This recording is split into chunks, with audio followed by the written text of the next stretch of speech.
just because we did get a few messages from people who were unable to actually attend tonight. I do appreciate that it is very close to Christmas and people are quite busy at this time of year.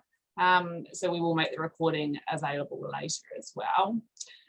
So just to get things started, kia ora, welcome to the University of Canterbury's live author talk. My name's Sarah Moult.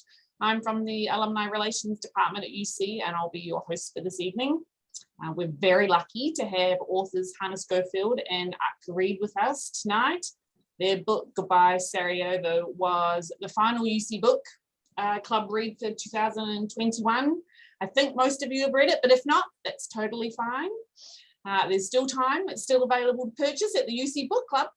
It was definitely one of my favourite reads for the year, so if you haven't had a chance to read it yet, I strongly encourage you to do so. Goodbye Sarajevo was published in 2011 and it went on to become a #1 international bestseller in New Zealand and has now been translated into a number of different languages. It's been described as a sparky memoir of survival written by such driven and inspirational women by The Independent, and an amazing and heartwarming story of one family's fight for survival against all odds by the Irish Examiner.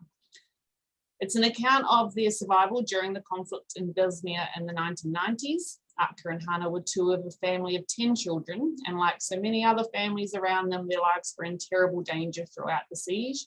Atka stayed in Sarajevo and Hana ended up in Croatia as a refugee. Survival in these situations meant being resourceful, alert, and incredibly brave. Hana was only 12 when she was separated from the majority of her family, and Atka was only 21 when she had to take on the role of mother for her remaining siblings. So let me introduce the authors and then I'll hand over to them. Atka Reid was born in Sarajevo in 1970. At the outbreak of the Bosnian War, she was a political science student.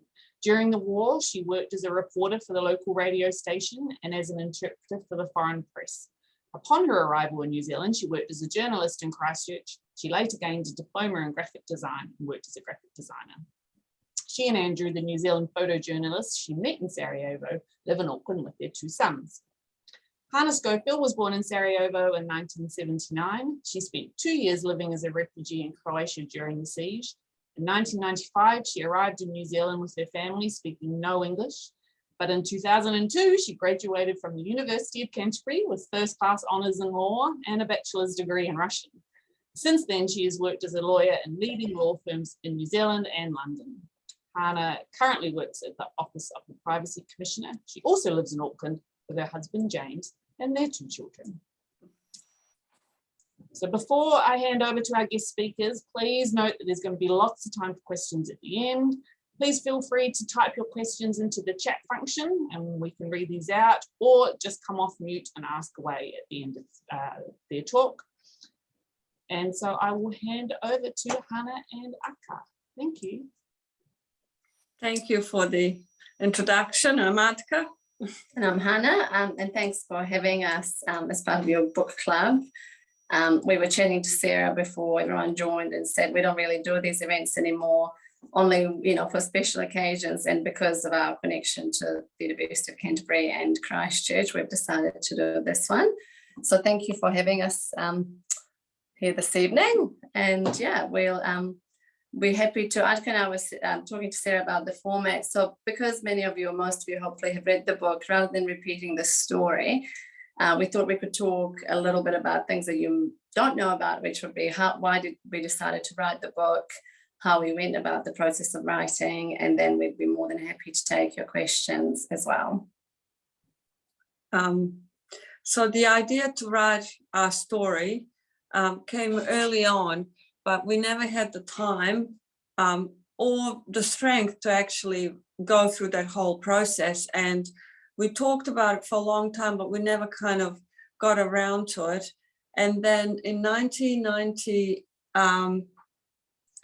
was it 1998? We were in Croatia on holiday, and we decided to visit a little village where Hana was a refugee. And Hana and I went to look at the place, and everything was in ruins. The hotel that all these refugees were placed during the war was completely abandoned, and It was in ruins, and Hana was explaining to me where she was, where was her room and our other sister's room, and how they used to play with other refugees. And as we were walking through that area, we realized that all those stories will be gone. It wasn't just a story of our family or Hana and the sister, it was just story of all those refugees who lived there.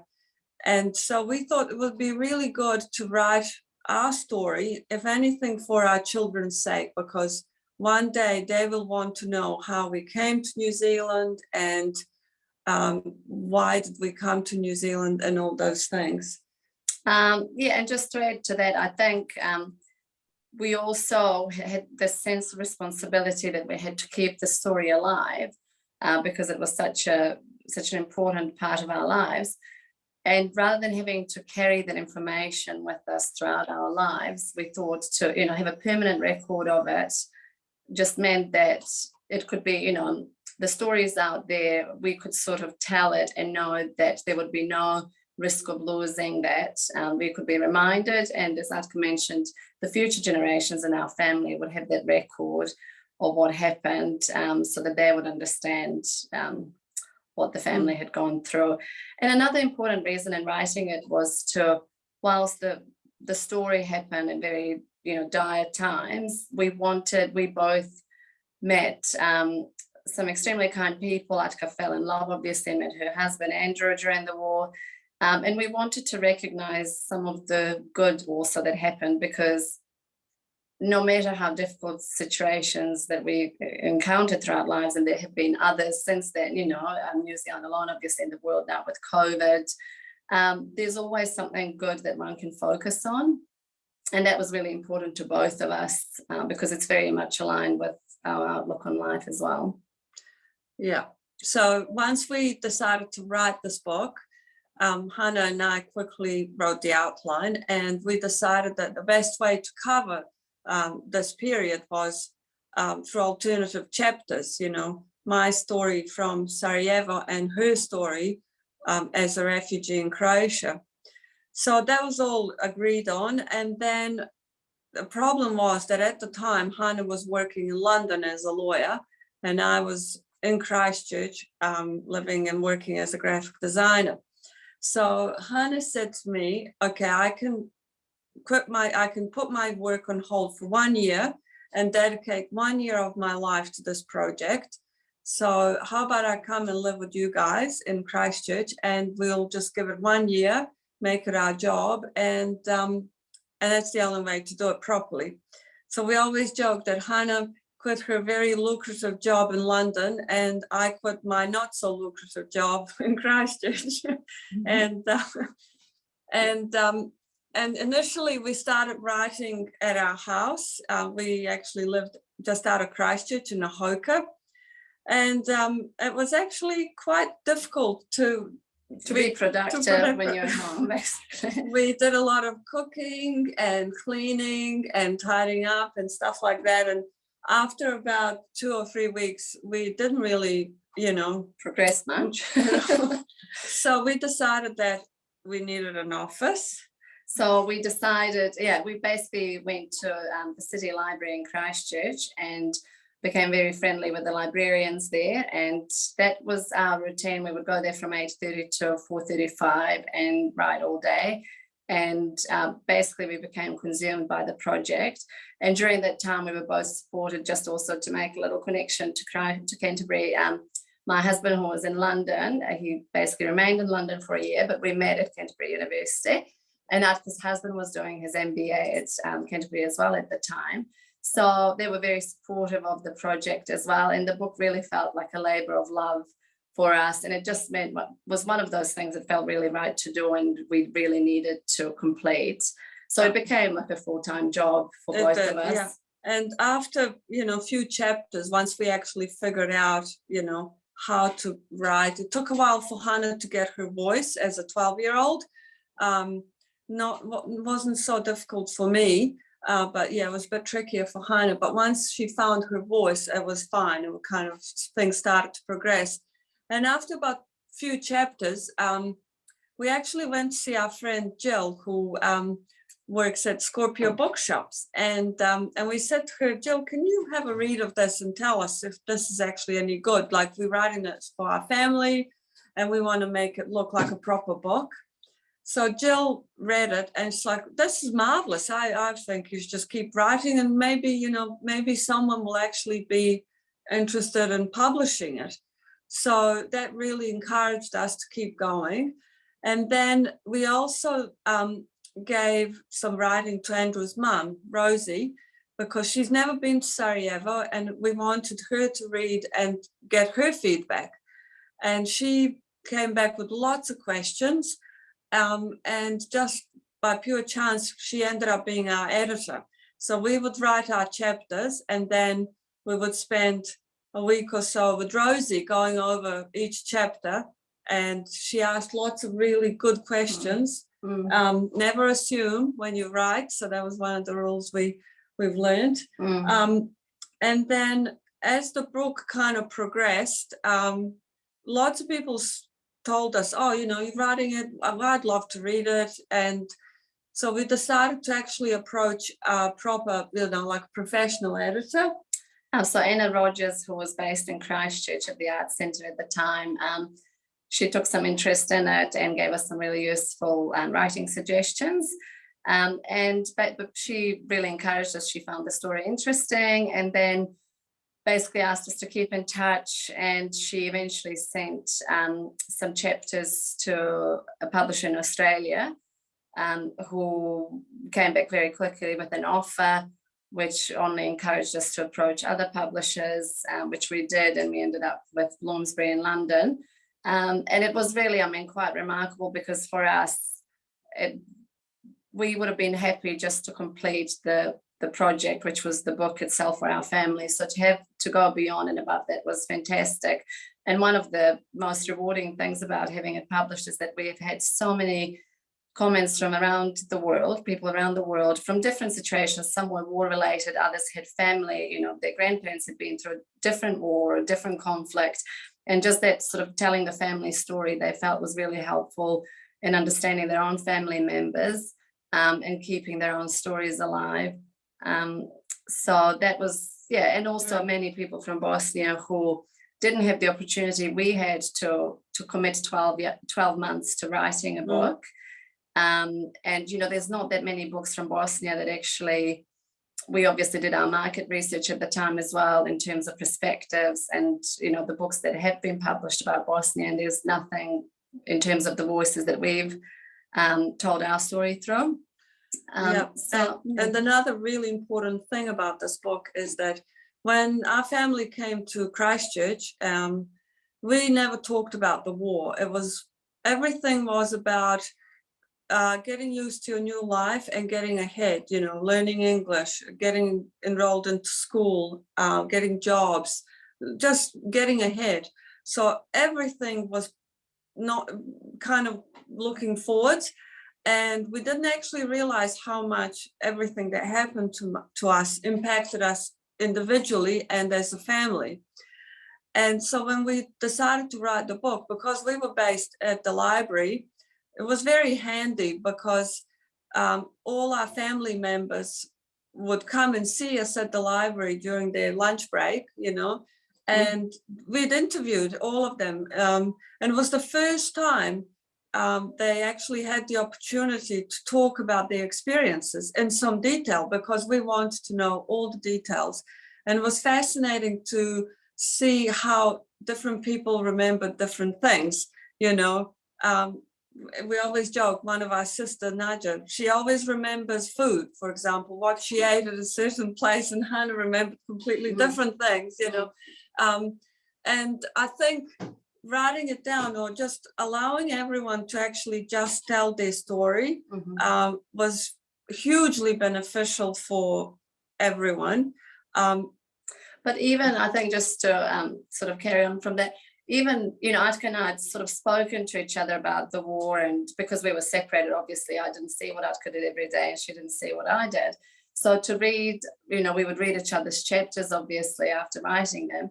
And there were so many times when I just thought, what a remarkable woman my sister is, you know, to do what she did and to actually see that written down. You do feel like you're reading about this extraordinary character in a book, you know, that, you know, obviously a character you don't know. So it was really good to actually appreciate what each family member had gone through.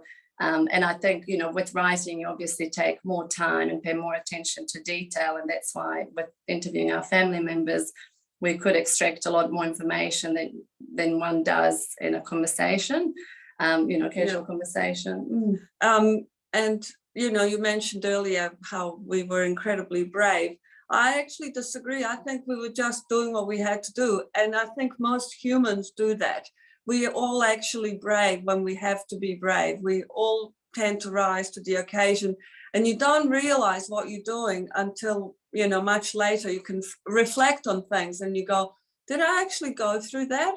That was actually pretty cool. You can kind of pat yourself in the back. But at the time, you don't realize that what you're doing is remarkable or brave or anything. You're just kind of doing what you have to do to survive, or, you know, to provide food or water. And yes, so one of the things that was quite interesting was my mum was always in habit of collecting water, even in Christchurch. You know, she always made sure that we had plenty of canned food and you know, extra water just in case. You know, we kept saying it's not going to be any wars in New Zealand, don't have to worry, but she was always prepared. So sure enough, you know, when the earthquake happened, we were so prepared. She was helping all the neighbors, and it was actually quite sort of, you know, interesting how you just never know. It could be a natural disaster around the corner, and now with COVID, things are a bit different. But yeah. Yeah, so anyway, so the way we got to publishing the book was we obviously had to choose a title, and our respective husbands came up with some interesting ones, and I'll tell them too, just because I always find them quite amusing. So Andrew wanted one which was Andrew, and James wanted to have one, 1,000 Reasons Why I Love James and Other Stories. So it was, you know, it was, and the reason I mentioned that is because it just really did seem like you know, everyone was so supportive of it, and it was good to go through that experience with some lightheartedness as well, and something sort of, you know, good come out of it, and something permanent like a book. And we were lucky, you know, that Bloomsbury took an interest in the book, and we met them in London. We didn't meet J.K. Rowling, who obviously was, you know, very popular at the time with all the Harry Potter books that came through Bloomsbury. But yeah, and they did a great job, you know, putting us in front of lots of people at different festivals, and gave it a lot of attention, which, you know, it's found an ongoing relationship with them. But just back to, you know, support, how important it was to have support from our husbands was incredible. Not just in terms of, you know, financial support, moral support as well, but also two of them were very invested in the story. And so they were our kind of first critics. So initially when we started writing the book, we gave them our first chapters and we said, okay, be brutally honest. And both of them individually came back to us and they said, this is really boring. And they said, you have to start again. This is not grabbing us. So, you know, that we're very grateful that they were actually so honest. So we would go back to drawing board and, okay, so where's that moment? Where do we start? How do we tell the story? And the more we thought about it, the more we realized it was that bus, you know, when we put Hana on the bus as 12-year-old, that's when the story starts. And back then, we actually didn't realize how important it is to structure a plot in a certain way. But straight away, we created conflict, which doesn't actually get resolved right to the end of the book.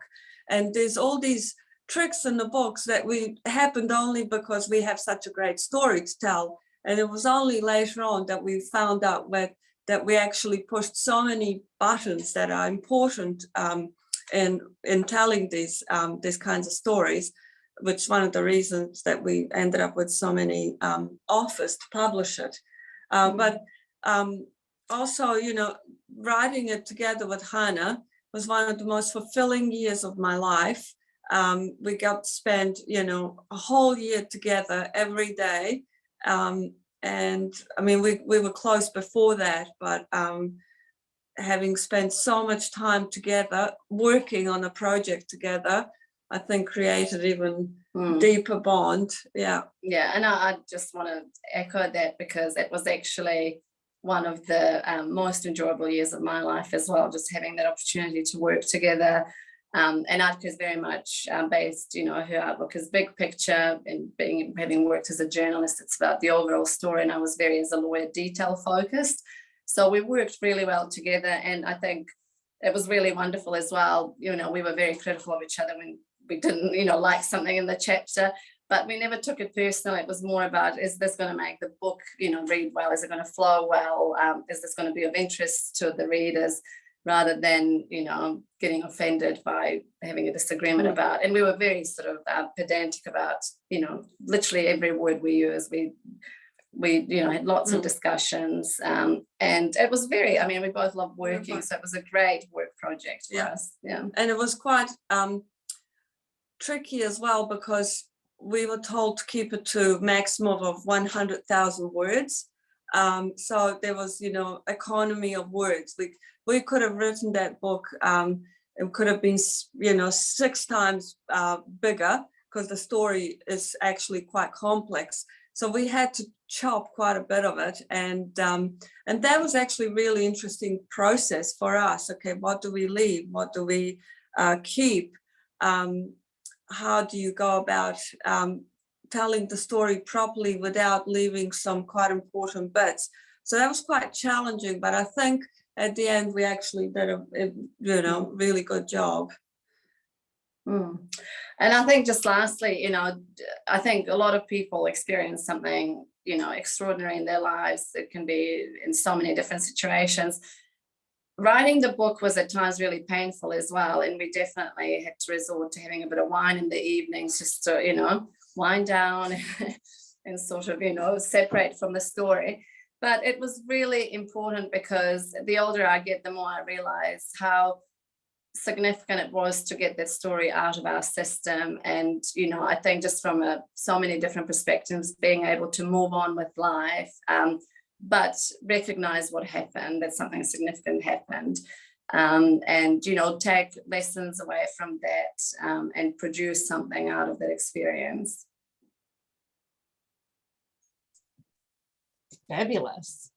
So the first thing that comes to mind is, as you were interviewing all your family members, do you think for them it was like part of the healing process, or did some of them find it still a bit too raw to talk about? How was it for everybody? Because I imagine it would have brought you all very close together, reliving everything, but it's also, I mean, terribly traumatic to also rehash it all. So how did everyone in your family find that process? Because, you know, a significant time had passed before we talked about it, I think it was okay for people to talk. It was traumatic, but it wasn't too traumatic. So everyone actually managed to hold it together. And, you know, there were tears, of course, we all cried. And I think that's actually really important, to actually cry, you know, and let it out and acknowledge that there was a lot of hurt and sadness and all that. But most importantly, everyone got to tell their story in detail and reflect on it. And we were kind of like 2 detectives interviewing them. What happened? Where were you? What were you wearing? Tell us this, you know, what were the smells? What things do you remember?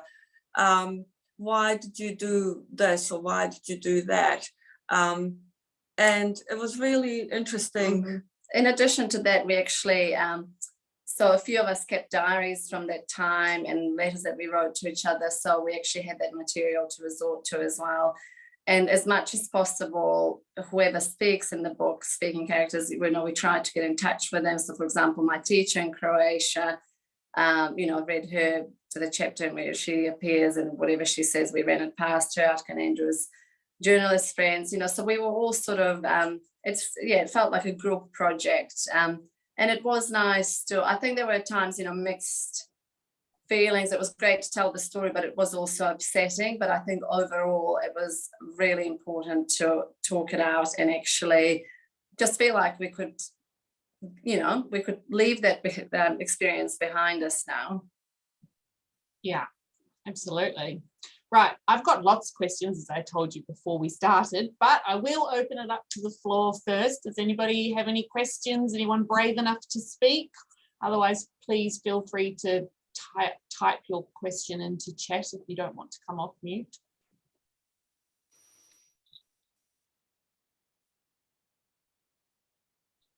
Nobody? Not yet? Well, that's good because I've got lots. So I guess for me, after reading it, the first thing I wanted to know was, where is everybody now? Because it was set 30 years ago. So give us an update. What's everyone in your family doing now? Are they all still in New Zealand? Have they gone further afield? So the majority of us are in New Zealand, between Auckland and Christchurch. We have one sister in Australia, and one of our other siblings has actually been living back in Bosnia for the last year as well. And niece Romana, she is in London now as well. Yes, we know Romana. Fabulous, to have another UC graduate. It's good to keep it in the family. So what were your first impressions of New Zealand when you moved here? Obviously, it was quite a while ago and it was very different to Sarajevo, but can you remember that time, how it felt when you first arrived? I remember when we drove from the airport to Andrew's parents' house in Governor's Bay, I asked Andrew, was there like an important football game on or something, because the streets were empty. And I've never seen such empty streets. Sarajevo is a very small town, and very compact, and streets are always busy with people. Even, you know, at midnight there'll be lots and lots of people. And so initially it was just lack of people. And then I remember we drove to Tekapo, and there was just for hours, you know, you don't see anything. So that was this vast place with no one around. That kind of was almost in a way frightening at the beginning. Yeah, but you know, you kind of after a while get to enjoy it and you get used to it, and then you embrace it. But initially I remember that was my first reactions, like, oh, there's no one here. I felt like that moving back just earlier this year, so I totally understand.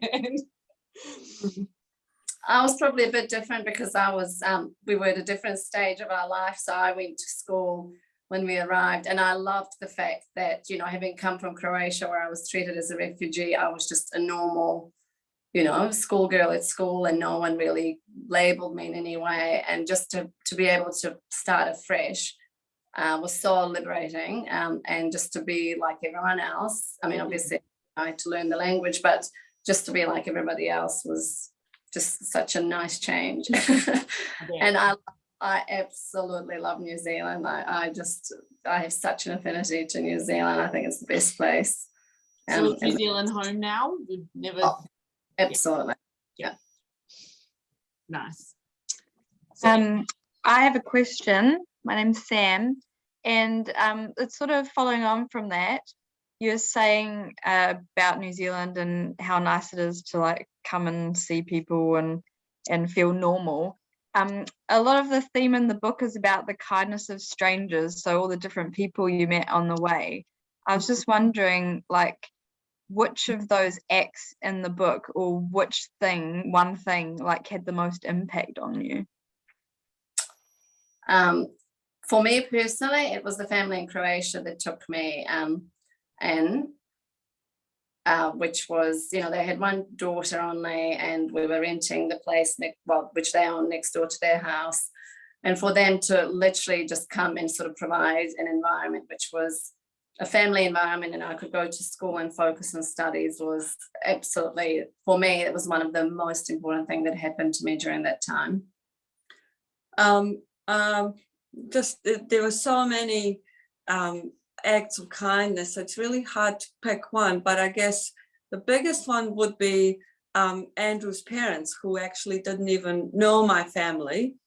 So for them to decide to sponsor them and, you know, bring them to New Zealand and give them an opportunity to have another life, that was completely life-changing. And that would definitely have to be right up there on number one. And sadly, you know, Andrew's father never got to meet any of them because he passed away before they came to New Zealand. So that was, you know, that was one of the hardest things. And I remember, you know, one of his last words to me, he said, you know, I hope your family makes it safely to Christchurch. And they did. Yeah. That's really amazing. Thank you for sharing that. How often do you get back to Sarajevo? And how does it feel when you're back there? I assume you do go back. I probably go back more often because I was much older when I left. So I have a big part of my life still in Sarajevo, still lots and lots of friends. And Andrew and I actually went back in 2019 and we spent 3 months in Sarajevo setting up an academy over there because we are involved with an academy which is based in New York. Right. And it's a basically academy which teaches young people journalism and photojournalism, basically narrative and storytelling. So we spent 3 months setting it up in Sarajevo and it's going really well. It's basically attracting young people from the entire region, entire Balkan region, you know. It's really important to democratize the narrative over there. And actually not just over there, but anywhere nowadays, you know, things are kind of quite strange. So yes, Sandra and I still spend a lot of time, not lately with COVID, but we spent a lot of time there. And James and I haven't been, we lived in London for a few years, so I'd go back when we were based there, but then we had children and we're planning to take them in 2023 in July for a month and show them a little bit of Bosnia and Croatia. Lovely. COVID permitting, we'll see. I know, everything's so up in the air at the moment. Yeah. Any other questions from people? Nope, I've got a couple more that were emailed in earlier, so let me just have a quick read. Let me see. Oh, that's a good question. Because you were both so young and because it was so long ago, does it feel somewhat surreal now, or does it still feel as fresh as it did? You know, like, how do you feel about it when you look back on what happened now? I would say that, and I would have hoped that it, you know, life does sort of pan out this way, that you move through different stages of your life and you are, you know, happy in the moment and can leave the past behind. So obviously it's in the past and it happened a long time ago, but it was a profound, you know, the effect it had on us was profound. And personally, I've just tried to take away the best lessons that I learned from that experience and carry them forward, but I think they'll be with me for life. But do we think, you know, less frequently about the war and what happens? Yes, of course, naturally. Yeah, I think also being so far removed geographically makes it makes it more distant for sure. But when I go back to Sarajevo, it becomes much more part of my life because I have shared memories with people who are still there. And the moment I get back to Sarajevo, there is inevitably talk about something that happened during the war. And it's funny, but everyone looks at it from a sort of a funny side of the story and tries to see humor in it. And, oh my God, we did this or we did that.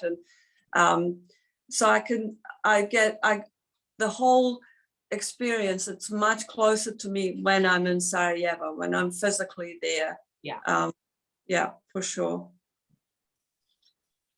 And just talking about that, I think obviously from reading the book, both of you had to grow up so fast. Like you were put in this situation and it was you had to find a way to survive. I mean, Hana, you were only 12 when you got put on a bus and you didn't know where you were going and things. Do you think that's affected you in your adult life? The fact that you weren't robbed of a childhood, obviously, but that you did grow up so fast, so quickly? It's an interesting one because I think at the time, and Atka alluded to this earlier, you don't think of it, you're not in the moment thinking, oh, I'm having to grow up fast. You cope with whatever, throws at you. But interestingly enough, I found when COVID happened the first time, obviously it's terrible for the world and the economy and all of that. But part of me also felt, well, this is an opportunity to do some things that I didn't get to do because you're always in a rush to get ahead and to slow down and to enjoy my own children a little bit more and, not rush so much.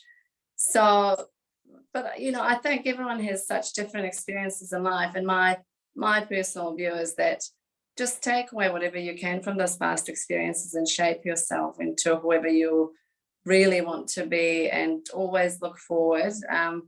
And, I'm sure there's things I could have done differently, but I think the lessons we learned through those early life experiences taught us probably to value the right things for us, health and family and,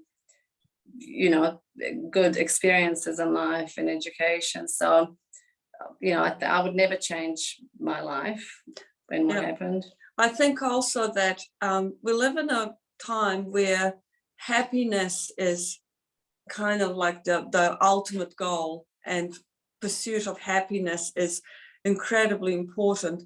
But what I found out is that it's through those really tough, challenging times that you learn who you are, who your friends are, and what you're made of.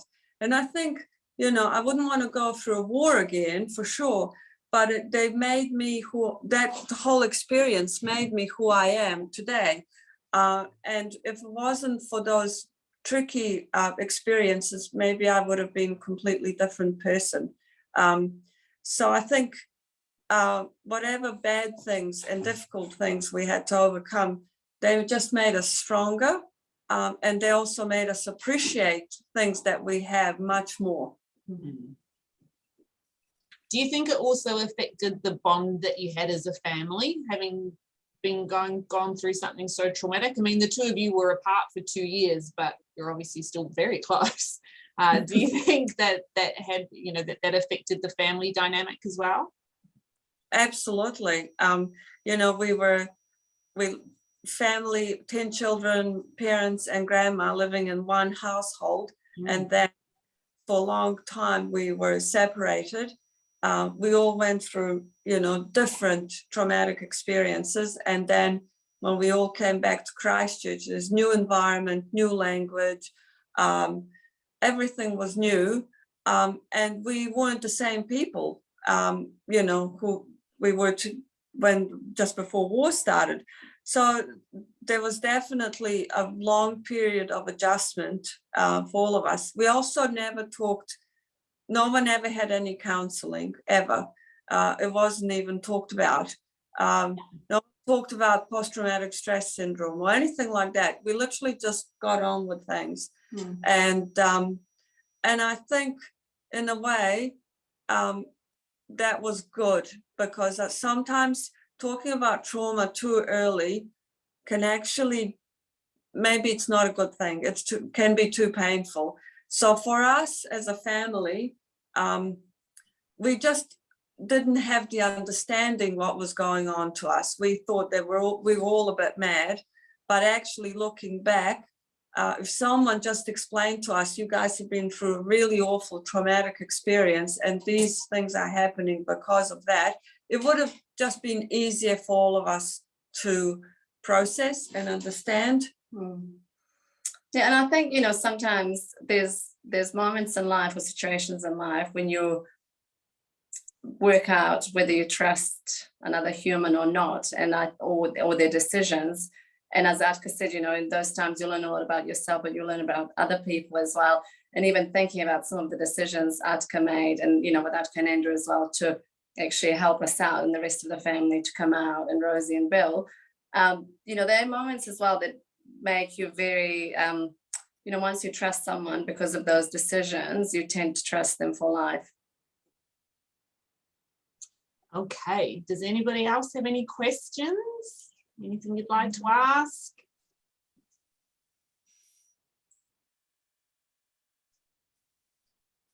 Nothing? Everyone's very shy this evening.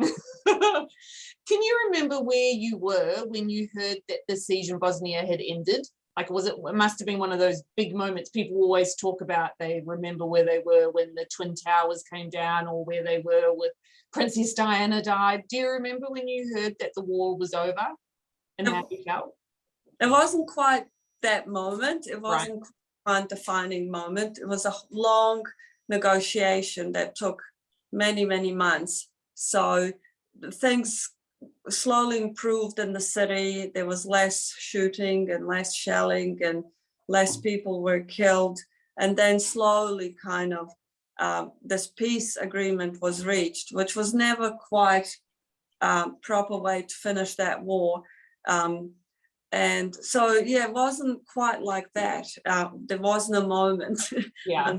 Unfortunately, I wish it was. Mm.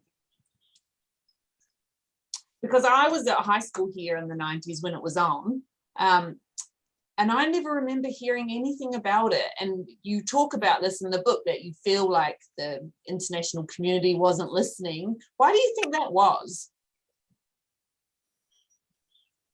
Well, that's kind of how the world is.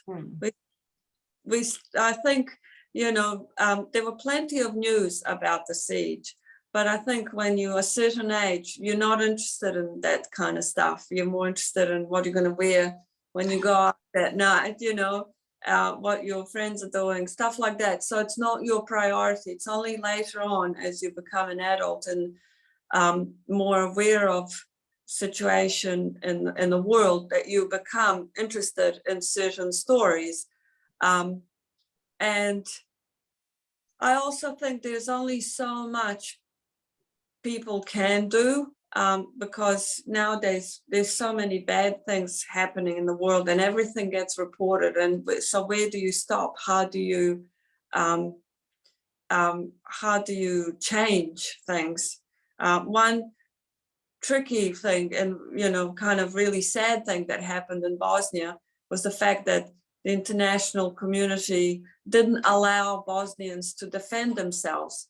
So that was just really, really difficult. You know, we had one of the biggest armies in Europe shooting at innocent civilians for a very long time, for almost, you know, 5 years. And you know, the international community put arms embargo, and so that was really hard. So political situations like that, how do you overcome that? It's, you know, it's not up to us humans, normal kind of humans. We don't have that power to change it.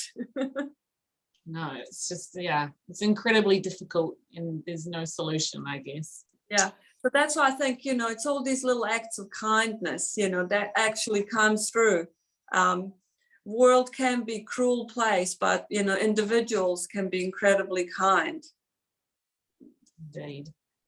Any other questions from everybody before we wrap up this evening? Any other comments? I would like to say something, if that's all right. Please.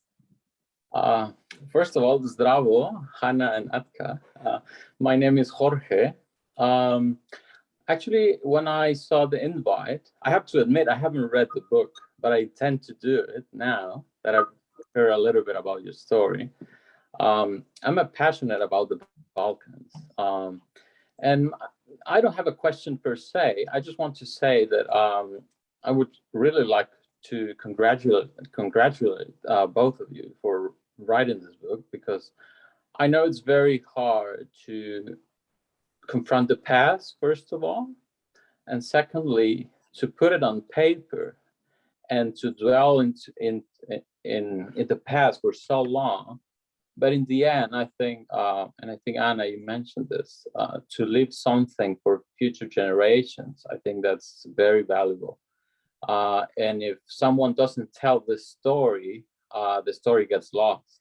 So I just want to say khwala and thank you. Thank you. Thank you for that. Do either of you intend to write again? Do you think you'd write another book, or now the story's told, that chapter's closed, so to speak? A book, but of a different kind. Would you? What would you write? Write something, but unfortunately an event happened which meant we had to put that project on hold, and we haven't been able to get back to it. But we both like writing, so certainly, yeah, one day it would be really wonderful. There's definitely a lot to be, I'd like to write a funny story. Yeah. Something a bit more light-hearted, maybe. Oh, I love this book. Thank you very much for your time, both of you, this evening, giving up our time, and thank you for everyone that attended tonight. As I said earlier, this session is being recorded, so we will be able to share it with our UC alumni if they weren't able to join tonight. And the book, Goodbye Sarajevo, I don't know if you can see it, but it is definitely still available, and it's in the UC bookshop and lots of other great places as well. So thank you all for coming. Unless anyone else has any other comments, we'll say good night. Thank you for having us. Thank you. Thank you. Kia ora. Good night, everybody. Good night.